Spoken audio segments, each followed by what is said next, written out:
പ്രാർത്ഥനാ ചൈതന്യത്തോടും കൂടെ നമ്മിൽ നിന്ന് വേർപിരിയുന്ന മിശിഹായുടെ ഭൗതിക ശരീരത്തിലെ ഈ അംഗത്തെ പ്രാർത്ഥനയോടെ നമുക്ക് യാത്രയയക്കാം. തുടർന്നുള്ള ചടങ്ങുകൾ ഭയഭക്തിപൂർവം നമുക്ക് എഴുന്നേറ്റ് നിന്ന് നടത്തുകയും ചെയ്യും. അത്യുന്നതങ്ങളിൽ ദൈവത്തിന് സ്തുതി. ഭൂമിയിൽ മനുഷ്യർക്ക് സമാധാനവും പ്രത്യാശയും എപ്പോഴും എന്നേക്കും.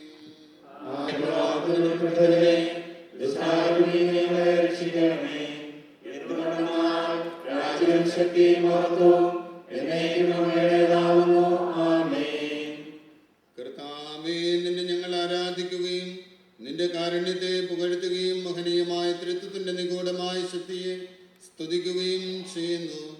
എന്തുകൊണ്ടെന്നാൽ നീ ആകാശത്തിന്റെയും ഭൂമിയുടെയും രാജാവും ജീവന്റെയും മരണത്തിന്റെയും നാഥനുമാകുന്നു.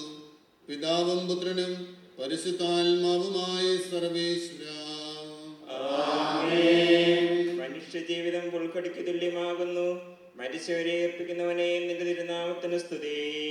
മനുഷ്യജീവിതം പുൽക്കൊടിക്ക് തുല്യമാകുന്നു. വയലിലെ പുഷ്പം പോലെ അത് വിരിയുന്നു. ചൂടുകാറ്റടിക്കുമ്പോൾ മാടിപ്പോവുകയും സമാധാനം. മണ്ണിൽ നിന്ന് ആദത്തെ സൃഷ്ടിച്ചവനും അയാളുടെ സന്താനങ്ങളെ ഉത്ഥാനം വഴി നവീകരിക്കുന്നവനുമായ കർത്താവേ, നിന്നെ ഞങ്ങൾ ആരാധിക്കുകയും പുകഴ്ത്തുകയും ചെയ്യുന്നു. എന്തുകൊണ്ടെന്നാൽ നീ ആകാശത്തിന്റെയും ഭൂമിയുടെയും രാജാവാകുന്നു. ജീവന്റെയും മരണത്തിന്റെയും നാഥനും പിതാവും പുത്രനും വിശുദ്ധാത്മാവുമായ സർവേശ്വരായ എന്നേക്കും. എന്റെ ദിവസങ്ങൾ എത്ര പരിമിതങ്ങളാകുന്നു. മരിച്ചവരെ ഏൽപ്പിക്കുന്നവനെ നിന്റെ തിരുനാമത്തിന് സ്തുതി. എന്റെ ദിവസങ്ങൾ എത്ര പരിമിതങ്ങളാകുന്നു. എന്റെ ജീവിതം നിന്റെ മുമ്പിൽ എത്ര നിസ്സാരമാകുന്നു.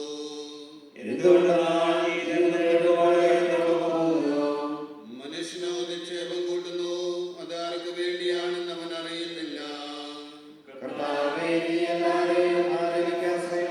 എല്ലാ തിന്മകളിൽ നിന്നും എന്നെ രക്ഷിക്കണമേ. പിതാവിനും പുത്രനും പരിശുദ്ധാത്മാവിനും സ്തുതി. എന്റെ ദിവസങ്ങൾ എത്ര പരിമിതങ്ങളാകുന്നു. മരിച്ചവരെ ഏൽപ്പിക്കുന്നവനെ നിന്റെ നാമത്തിന് സ്തുതി. പ്രാർത്ഥിക്കാം, നമുക്ക് സമാധാനം. നാഥനുമാകുന്നു. പിതാവും പുത്രനും പരിശുദ്ധാത്മാവുമായ സർവേശ്വര എന്നേക്കും. നിന്റെ ദാസന്റെ ആത്മാവിനെ സന്തോഷിപ്പിക്കണമേ. നൃപനാം മിശിഹാ കർത്താവേ, അഴലും മരണവുമില്ലാതെ ജീവൻ വിളയും രാജ്യത്തിൽ മാനവരോടെ ചിരകാലം ആനന്ദത്തോടു വാണിടുവാൻ ദാസനു വരമിന്നരുളേണം. കർത്താവ് വലിയവനും സുസ്ഥിരനുമാകുന്നു. ആദിപിതാവാദത്തെ സൃഷ്ടിച്ചവനാം ദൈവത്തിൽ ആശ്രയമഖിലമണയ്ക്കുന്നു. മർത്യനു ശരണം നീയല്ലോ. ലോകം വ്യക്തം സകലേശ, ഞങ്ങൾ കരുളുക നവജീവൻ. വാഗ്ദാനങ്ങളിൽ കർത്താവ് വിശ്വാസനാകുന്നു. വിലപിക്കരുതേ മരണത്തിൽ, പുനരുത്ഥാനം വരുമല്ലോ. അരുൾ ചെയ്തില്ലേ തിരുനാഥൻ, ദൃഢമായെന്നിൽ വിശ്വാസം നിക്ഷേപിക്കും മനുജനു ഞാൻ അന്തിമ ദിവസമുയർപ്പേകും. നീതിമാൻ വിജ്ഞാനം പ്രസംഗിക്കുന്നു. പൗലോസിൻ തിരുവാക്യങ്ങൾ ശാന്തി നൽകണമേ പുനരുത്ഥാനം. പരിശുദ്ധന്മാർ വാഴുവിടം ചേർക്കണമെന്നെയും അഖിലേശ. ആദി മുതൽ എന്നേക്കുമാമേ. മഹിമയോടന്തിമ വിധി നാളിൽ കർത്താവേ നീ അണയും.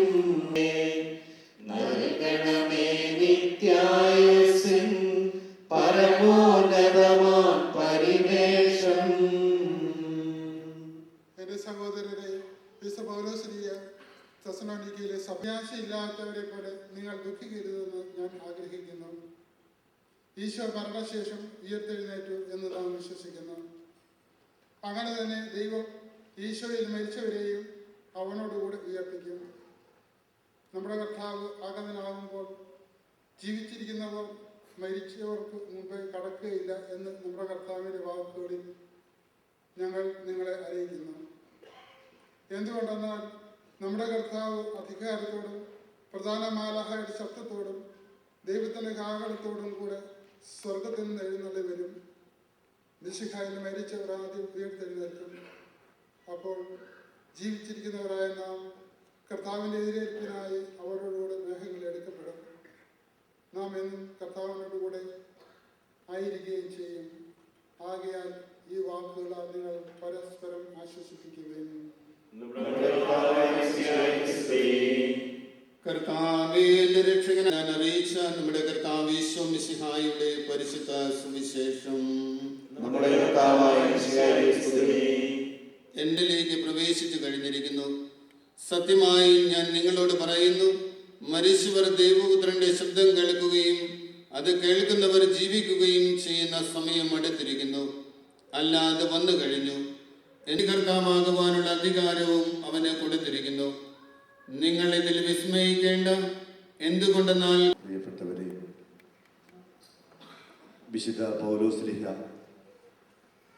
തിമോഥെയോസിന് എഴുതിയ രണ്ടാം ലേഖനത്തിൽ 4-ാം അധ്യായത്തിൽ 7-ാം വാക്യത്തിൽ നാം ഇപ്രകാരം വായിക്കുന്നു: ഞാൻ നല്ലവണ്ണം യുദ്ധം ചെയ്തു, ഞാൻ എൻ്റെ ഓട്ടം പൂർത്തിയാക്കി, ഞാൻ എൻ്റെ വിശ്വാസം സംരക്ഷിച്ചു. അതിനാൽ നീതിയുടെ ന്യായാധിപനായ കർത്താവ് ഈ ദിവസം നീതിയുടെ മുടി എന്നെ അണിയിക്കട്ടെ എന്ന്. 86 വർഷത്തെ തൻ്റെ ജീവിതത്തിൽ ചാച്ചൻ വളരെ സന്തോഷത്തോടുകൂടി പറയുന്ന ഒരു വാചകമാണ്. കാരണം അധ്വാനിച്ച് ജീവിച്ച് വിശ്വാസം സംരക്ഷിച്ച് വിട്ടവനായ ദൈവത്തിൽ അഭയം പ്രാപിച്ച് അവനിലേക്ക് സന്തോഷത്തോടുകൂടി മടങ്ങുന്ന ഒരപ്പച്ചൻ.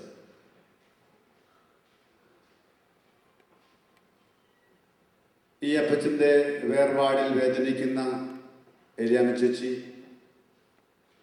മക്കളായ Lilly George Madathuparambil, Shri James Lissy Illikkal, Shri Sabu Thresiamma Illikkal, Shrimati Sally Felix Machanikkal എന്നിവരോടും കൊച്ചുമക്കളോടും ബന്ധുമിത്രാദികളോടും കുടുംബാംഗങ്ങളോടും ഇവിടെ ചേർന്നിരിക്കുന്ന ഓരോരുത്തരോടും ഈ അപ്പച്ചൻ്റെ വേർപാടിലുള്ള അനുശോചനം ഈ അവസരത്തിൽ ഞാൻ അറിയിക്കുകയാണ്.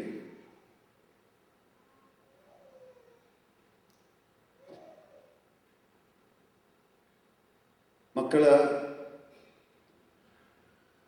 ചാക്കോച്ചേട്ടനെ വിളിക്കുക ചാച്ചനെന്നാണ്. അതുകൊണ്ട് ഞാനും അദ്ദേഹത്തെ വിളിച്ചുകൊണ്ടിരുന്നത് ചാച്ചനും തന്നെ.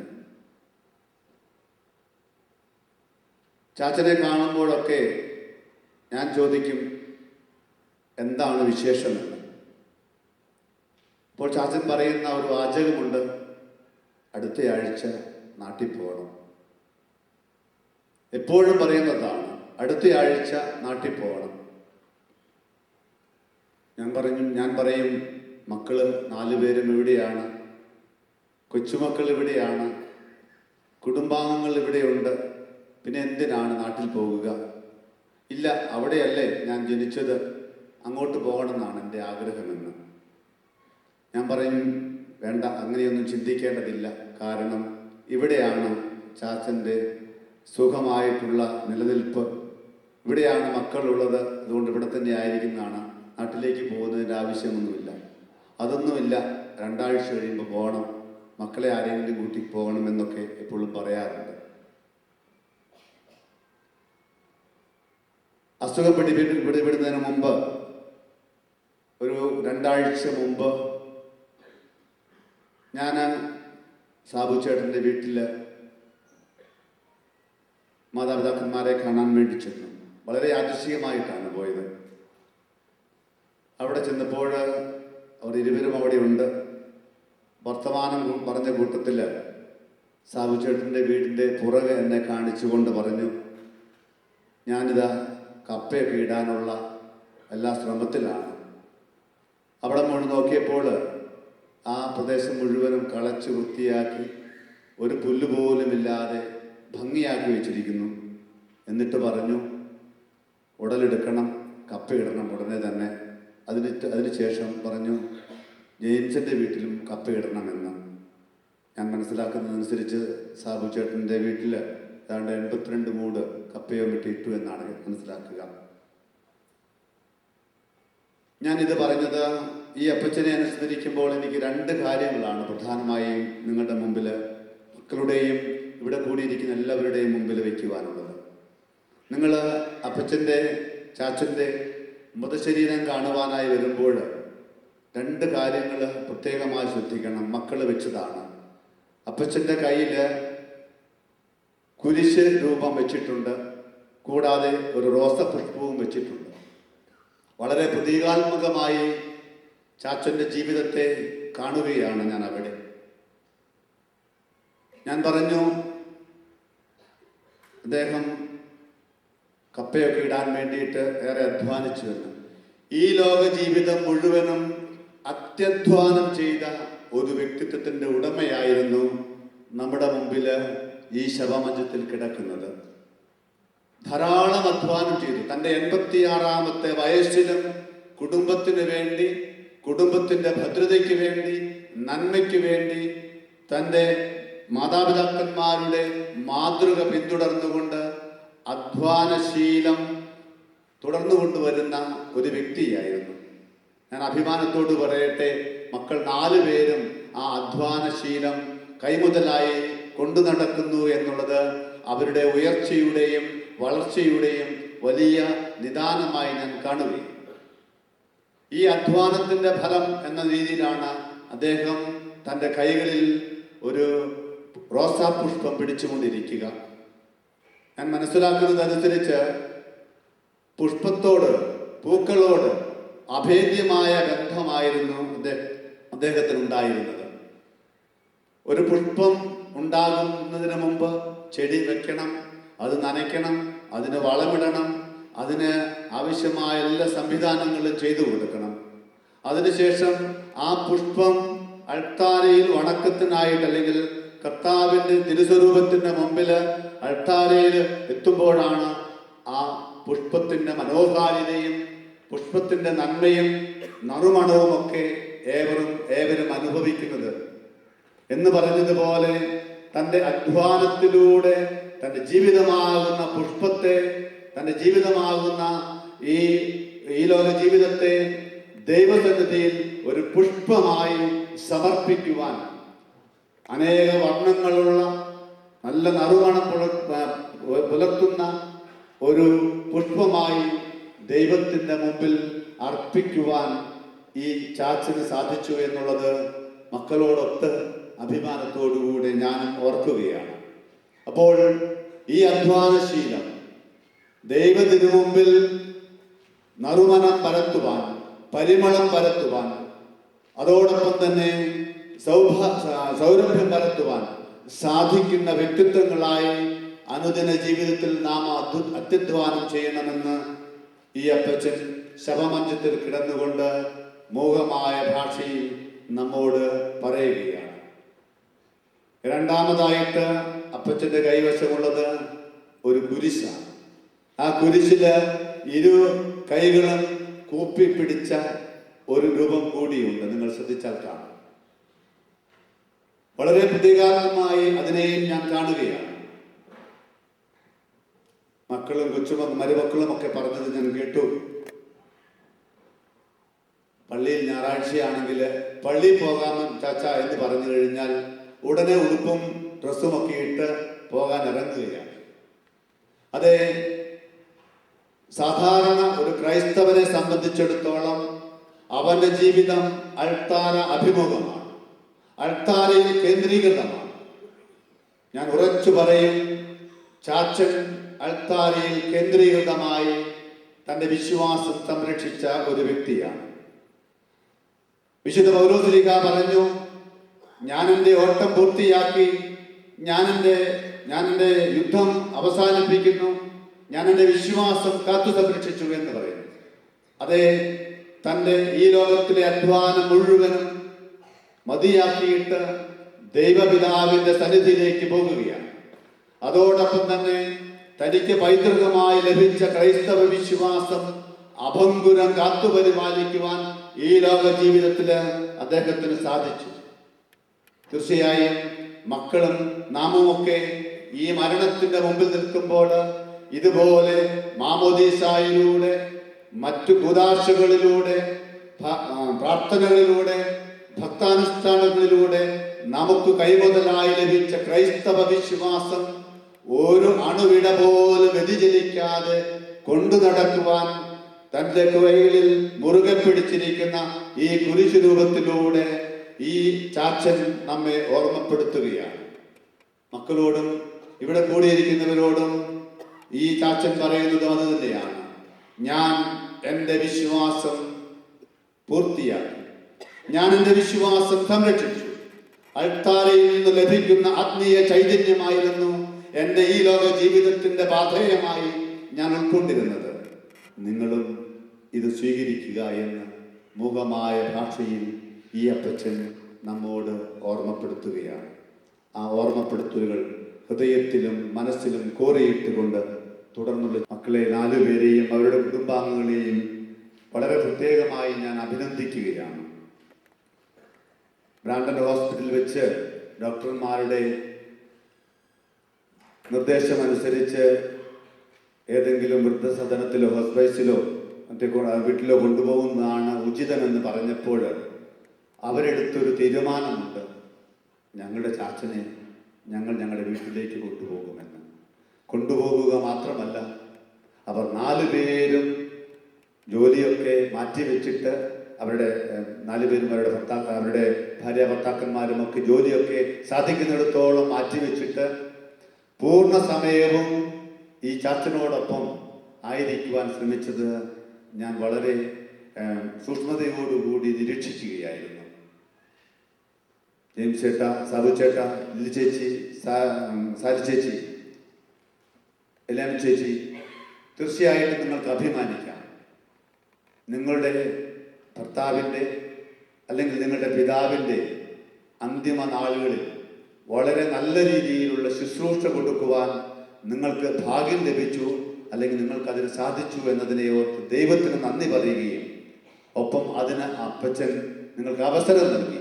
ഞാൻ ആദ്യം സൂചിപ്പിച്ചതുപോലെ നാട്ടിലേക്ക് പോകണമെന്ന് നിർബന്ധം പിടിച്ച് പോവുകയോ ചെയ്താൽ നിങ്ങൾക്കതിനൊരു പക്ഷേ അപ്പച്ചന് അവസരം നൽകി, നിങ്ങൾക്കതിനുള്ള നല്ല മനസ്സുണ്ടായി. ദൈവത്തിൻ്റെ അനുഗ്രഹം, അപ്പച്ചൻ്റെ ആശീർവാദവും അനുഗ്രഹവും തീർച്ചയായും നിങ്ങളോടുകൂടി ഉണ്ടായിരിക്കും. നിങ്ങളെയും പ്രത്യേകമായി അഭിനന്ദിക്കുകയാണ്. മാതാപിതാക്കന്മാരെ അവരുടെ വാർദ്ധക്യത്തിൽ കൂടുതൽ സന്തോഷത്തോടു കൂടി പരിചരിക്കുന്ന മക്കളുടെ നല്ല മാതൃകയാണ് നാം ഇവിടെ കാണുക. ഏതാനും ദിവസങ്ങൾക്ക് മുമ്പ് പടിക്കപ്പറമ്പിലെ അമ്മച്ചി മരിച്ച അവസരത്തിൽ മൃതസംസ്കാര ശുശ്രൂഷ കഴിഞ്ഞ് മാറിയപ്പോൾ ഒരാൾ എന്നോട് പറഞ്ഞു, ഞാൻ അദ്ദേഹത്തോട് ചോദിച്ചു, സൂട്ടൊക്കെ ഇട്ടുകൊണ്ടിരിക്കുന്നത് നല്ല ഡ്രസ്സിലാണല്ലോ എന്ന് ഞാൻ ചോദിച്ചു. അദ്ദേഹത്തിൻ്റെ ഉരത്തേലൊന്ന് തൊട്ടു. അപ്പോൾ അച്ഛന് മേലാതെ ആശുപത്രിയിലിരിക്കുകയാണ്. അപ്പോൾ അദ്ദേഹം എന്നോട് പറഞ്ഞു, അച്ഛൻ തൊടണ്ട, 2 പേരെ ഇപ്പോൾ അച്ഛന് കളഞ്ഞു, ഇനി ഒരാളും കൂടെ ഇങ്ങനെ നിൽക്കുന്നു എന്ന്. ഒരുപക്ഷെ പ്രത്യക്ഷത്തിൽ നമുക്ക് തമാശയായിട്ട് തോന്നിയേക്കാം, അല്ലെങ്കിൽ വേദന തോന്നിയേക്കാം. പക്ഷെ ഞാൻ അതിലൊരു നന്മ കാണുന്നുണ്ട്. ഒരു സമൂഹം മുഴുവനും മാതാപിതാക്കന്മാരെ സ്നേഹത്തോടും വാത്സല്യത്തോടും കൂടി ശുശ്രൂഷിക്കുകയും അവരെ കൊണ്ടു നടക്കുകയും പരിചരിക്കുകയും ചെയ്യുന്ന മഹനീയമായ കാഴ്ചയാണ് നമുക്കവിടെ കണ്ടെത്തുവാൻ സാധിക്കുന്നത്. അതുകൊണ്ടാണ് തങ്ങളുടെ മാതാപിതാക്കന്മാരെ ശുശ്രൂഷിക്കുന്നതിൽ ഏറെ ശ്രദ്ധ കാണിച്ചുകൊണ്ട് അവരെ നാട്ടിൽ നിന്ന് ഇവിടെ കൊണ്ടുവരികയും അവരുടെ എല്ലാ ആവശ്യങ്ങളും ഏറ്റെടുത്ത് നടത്തുകയും ചെയ്യുന്ന മക്കൾ ഇവിടെ നിലകൊള്ളുകയും ചെയ്യുന്നത്. അങ്ങനെയുള്ള മക്കളുടെ ഒരു സമൂഹത്തിലാണ് നാം നിൽക്കുന്നത് എന്ന് ഏറെ സന്തോഷത്തോടുകൂടെ അഭിമാനത്തോടുകൂടെ നമുക്ക് ഓർക്കുവാൻ സാധിക്കണം. അതുകൊണ്ട് ഈ അപ്പച്ചൻ സന്തോഷത്തോടു കൂടിയാണ് യാത്ര ചെയ്തത്. കാരണം മക്കളെല്ലാം ആവശ്യമായ ശുശ്രൂഷ ഞങ്ങൾ എനിക്ക് നൽകി എന്ന അഭിമാനവും സന്തോഷവും ഈ അപ്പച്ചന് ഉണ്ടായിരുന്നു. വീണ്ടും യോഹന്നാന്റെ സുവിശേഷത്തില് 3-ാമത്തെ അധ്യായത്തില് ഈശോ നഥാനയേലിനെ കണ്ട് പറയുന്നൊരു വാചകം, ഇതാ നിഷ്കപടനായ ഒരു യഥാർത്ഥ ക്രിസ്ത്യാനി, ഒരു യഥാർത്ഥ ഇസ്രായേൽക്കാരൻ എന്ന് പറയുന്നു. ഞാൻ ഒരു പടി കൂടി കൂട്ടിച്ചേർത്ത് ചാച്ചനെ കുറിച്ച് പറയുകയാണ്, ഇതാ നിഷ്കപടനും നിഷ്കളങ്കനുമായ ഒരു ക്രിസ്ത്യാനി. ചാച്ച യാത്രയാകുക സ്വർഗീയ ഭവനത്തിലേക്ക്. അവിടെ പരിശുദ്ധ ദൂതനിക്കുക. ഭൂമിയിലായിരിക്കുന്ന ഭാര്യയ്ക്കും മക്കൾക്കും ഞങ്ങൾക്ക് ഓരോരുത്തർക്കും വേണ്ടി മാധ്യസ്ഥം യാചിച്ച് പ്രാർത്ഥിക്കുക. ഈ ലോക ജീവിതത്തിൽ കുറവുകൾ വന്നിട്ടുണ്ടെങ്കിൽ ഞങ്ങളുടെ പ്രാർത്ഥനകൾ മൂലം ആ കുറവുകളെ പരിഹരിക്കുവാൻ ഞങ്ങൾ പരിശ്രമിക്കുന്നതാണ്. സന്തോഷത്തോടുകൂടെ ഈ നശ്വരതയുടെ ഈ ലോകത്തിൽ നിന്ന് നക്ഷത്രങ്ങളുടെ ഈ ലോകത്തിലേക്ക് യാത്രയാകുക. ഈ ഭൂമിയിലെ കഷ്ടപ്പാടുകളിൽ നിന്ന് ദൈവത്തിൻ്റെ സ്നേഹത്തിലേക്ക് യാത്രയാകുക. അങ്ങ് അവസാനം വിധി ദിവസത്തിൽ ഒരുമിക്കുന്നതുവരെ നമുക്ക് പരസ്പരം പ്രാർത്ഥിക്കാം. മക്കൾക്കും കൊച്ചുമക്കൾക്കും ഭാര്യയ്ക്കും കുടുംബാംഗങ്ങൾക്കും ഇവിടെ കൂടിയിരിക്കുന്ന സകലർക്കും ബഹുമാനപ്പെട്ട വൈദികരുടെയും ഇടവകയുടെയും നാമത്തിൽ അനുശോചനം അറിയിച്ചുകൊണ്ട് പിതാവിൻ്റെയും പുത്രൻ്റെയും പരിശുദ്ധാത്മാവിൻ്റെയും നാമത്തിൽ ആമേൻ. അനന്തമായ സ്നേഹത്താൽ ഞങ്ങളെ സൃഷ്ടിക്കുകയും അതുല്യമായ കൃപയാൽ ഞങ്ങളെ രക്ഷിക്കുകയും ചെയ്ത മിശിഹായേ, നിന്റെ കൽപ്പനയാൽ ഈ ലോകം വിട്ട് പുറപ്പെടുന്ന ഈ ആത്മാവിനെ പ്രാശിപ്പിക്കുകയും സ്വർഗരാജ്യത്തിൽ അവകാശിയാക്കുകയും ചെയ്യണമെന്ന് നിന്നോട് ഞങ്ങൾ പ്രാർത്ഥിക്കുന്നു.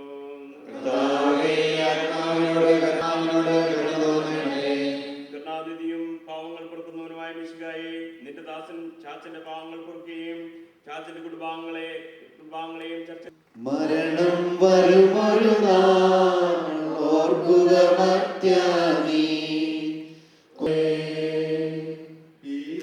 മരണത്തിൻ കാലടി കേൾപ്പൂ ഞാൻ, പാപമെനിക്കുള്ളിൽ പേടി വളർത്തുന്നു, സാത്താൻ നിറയും പകയോടെ സതതമലറ്റുന്നു. മരണം വരുമൊരു നാൾ ഓർക്കുക മർത്യാനീ. ഞാൻ നല്ലവണ്ണം യുദ്ധം ചെയ്തു, ഞാൻ എൻ്റെ ഓട്ടം പൂർത്തിയാക്കി, എൻ്റെ വിശ്വാസം ഞാൻ സംരക്ഷിച്ചു. അതിനാൽ നീതിയുടെ ന്യായാധിപനായ കർത്താവ് ഈ ദിവസം നീതിയുടെ മുടി എന്നെ അണിയിക്കുമാറാകട്ടെ. വിശ്വസ്തരായ ഭൃത്യർക്ക് വാഗ്ദാനം ചെയ്യപ്പെട്ട നിത്യാനന്ദത്തിലേക്ക് ദൈവം നിന്നെ പ്രവേശിപ്പിക്കുമാറാകട്ടെ.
മിശിഹാനാഥൻ പ്രതിഫലമേകും.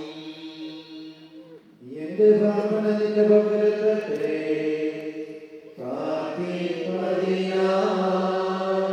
പരിപാവനമാ ദൈവിക ഭവനം അനുദിനമറിവോക്കണമെന്നേ. ഭൂമിയിലൊരുമിക്കുന്നു ആഡംബരവും പ്രൗഢിയുമെല്ലാം നാശോന്മുഖമായി നിഴലാക്കൂ ഉന്നതമോർച്ചേ പ്രാപിപ്പതി. ലോകവുമതിലേ ജഡിനാശകനും അക്ഷയരാജ്യം നേടാനുകളും നിക്ഷേപങ്ങൾ കരുതങ്ങൾ. അവനെ തേടി കണ്ടെത്തിയില്ല ദുഷ്ടത കുഴിവാൻ നഴുകി നശിക്കും ലോകമിതന്നിൽ ഭീതി വളർത്തി ഓടിപ്പോയി ഞാൻ ജീവൻ പകരും കുരിശിനെ വിരവോ ആശ്ലേഷിച്ചു. നിന്റെ കരുണയിലേറിയണമേ ശാന്തി മകളെ പൊയ്ക്കൊള്ളുക നിൻ പാപത്തിനു ഞാൻ മാപ്പേകുന്നു. പാപിനിയോടായി കൽപ്പിച്ചതുപോ എന്നോടും ഇപ്പോൾ കൽപ്പിക്കണമേ. കാഹളമൂതിയവനെ പുകഴ്ത്തുവിൻ, ദൂതർ വിളിക്കും കാഹളനാദം മിഴിനാടുയരും മോഹനഗാനം. അതു കേട്ടുണരും മൃതരെല്ലാരും ത്രിത്വ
തിരുസന്ദേശം മേരിക്കേ. നീ അവർക്ക് പാനീയം കൊടുത്തു പരിലാഹത്താൽ വലയും ധരകൻ നീരുറവകളേ സ്ത്രീകന്മാരേ നിങ്ങളടയ്ക്കും പ്രാർത്ഥനയെന്നും നൽകണമഭയം ഞങ്ങൾക്കുലകിൽ.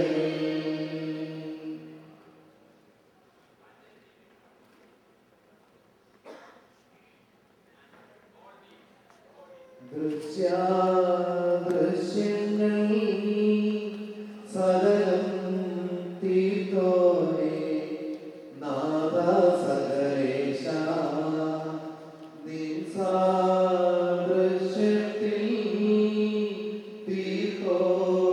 തീർത്തോരെന്നുടമേ കൃപ നീ ചിന്തണമേ. ആദ്യം മുതൽ അന്ത്യം വരെയുള്ള എല്ലാം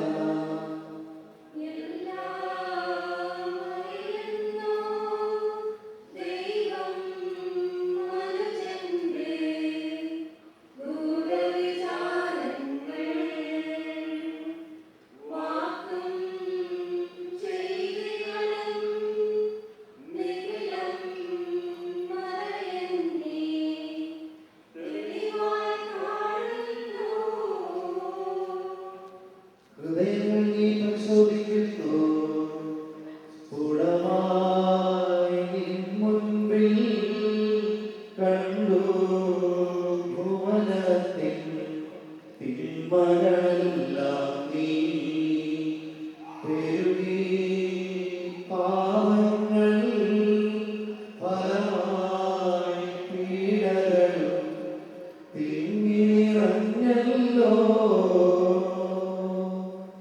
ഓഹത്തിൽ ഞങ്ങളെ ശിക്ഷിക്കരുതേ.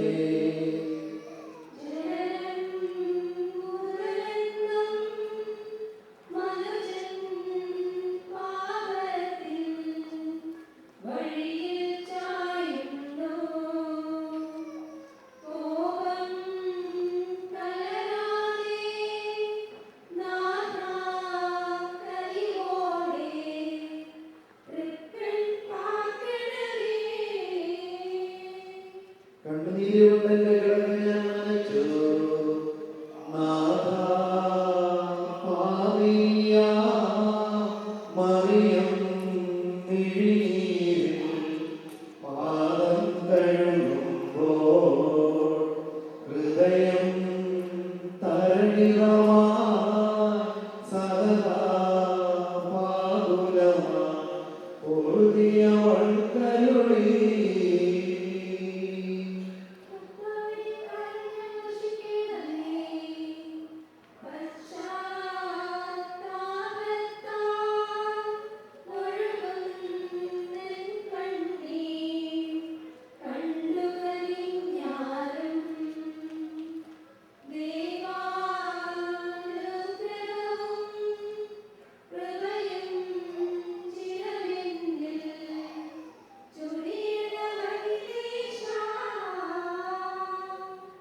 നീ എന്നെ സൃഷ്ടിച്ചതിന്റെ മേൽ വിരൽ വെച്ചു തീർത്തു പൊടിയിൽ നിന്നാദാമിനെ ദൈവം ചേർത്തു ജീവനതിൽ. സ്തുതിതൻ ഗീതങ്ങൾ നിയതം പാടിടുവാൻ നാവുമവന്റെ.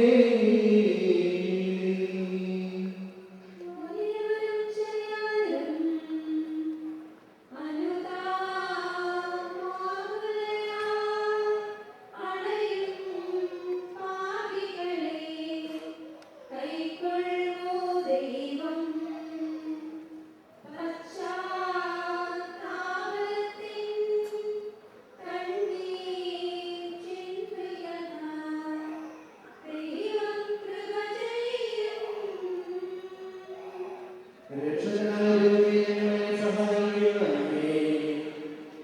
നരനീ ലോകത്തിൽ ദൈവം തുണയാകാതൊന്നും കഴിയില്ല. നാഥാ ദുർബലരാ ഞങ്ങൾ അവശതകൾ തീർക്കണം അനുനിമിഷം.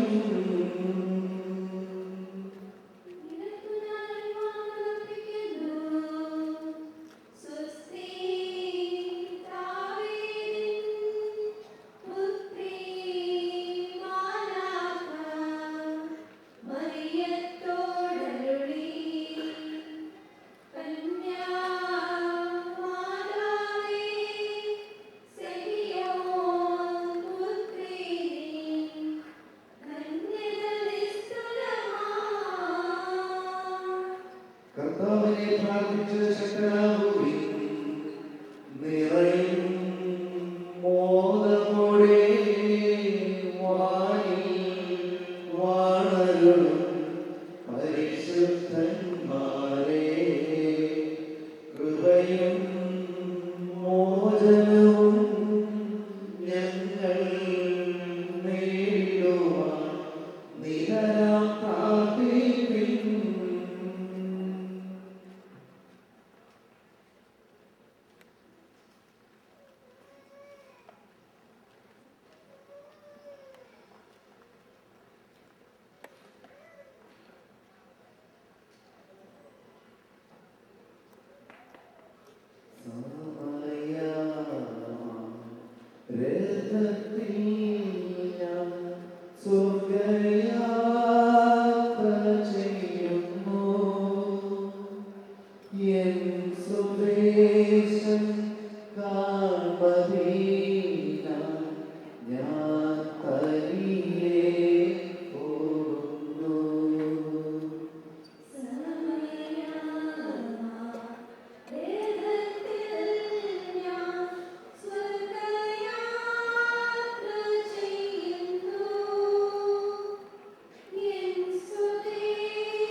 നേരം മാത്രം എന്റെ യാത്ര തീരുവാൻ ആകെ അരനാഴിക മാത്രം ഈയൊടുക്കു മാറ്റുവാൻ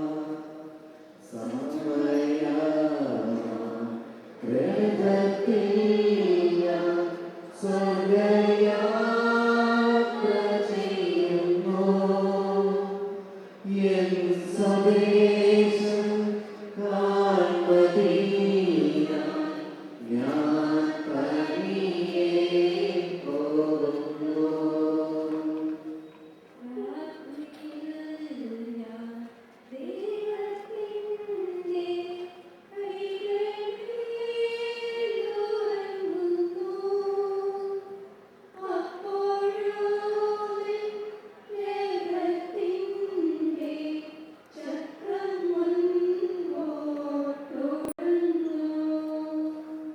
രാത്രിയിൽ ഞാൻ ദൈവത്തിൻ്റെ കൈകളിലുറങ്ങുന്നു.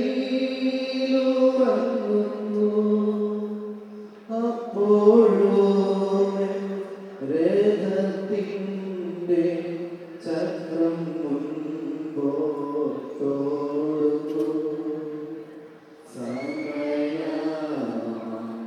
രഥത്തിൽ സ്വർഗ്ഗയാത്ര ചെയ്യുന്നു. എൻ സ്വദേശം കാൺമതിനായി ഞാൻ തനിയെ പോകുന്നു.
സുഖം തേടാ ഇപ്പോഴില്ല സമയം എൻ സ്വദേശത്തു ചെല്ലേണമേ യേശുവേ കാരണം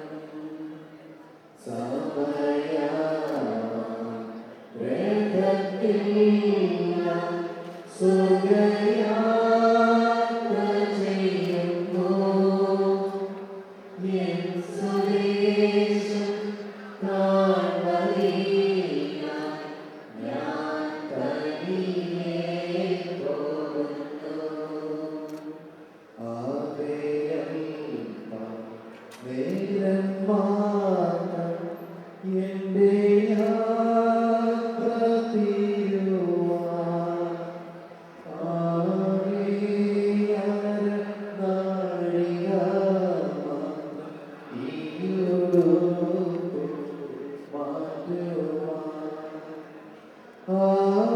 ആകെയല്ല നേരം മാത്രം എൻ്റെ യാത്ര തീരുവാൻ ആകെയര നാഴിക മാത്രം ഈയുടുപ്പ് മാറ്റുവാൻ സമയമായി വേഗത്തില്ല സ്വകയാത്ര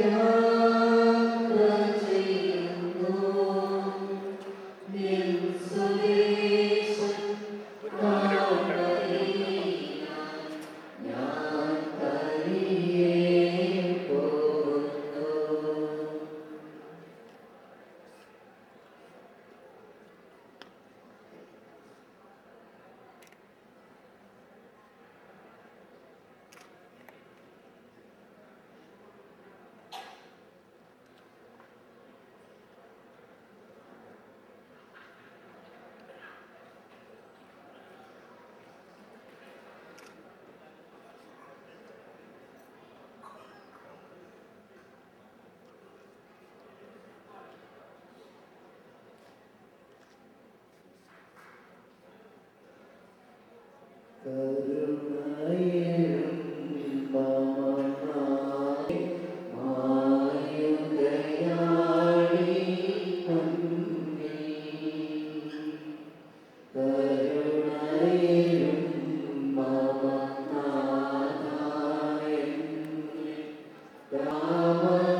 Oh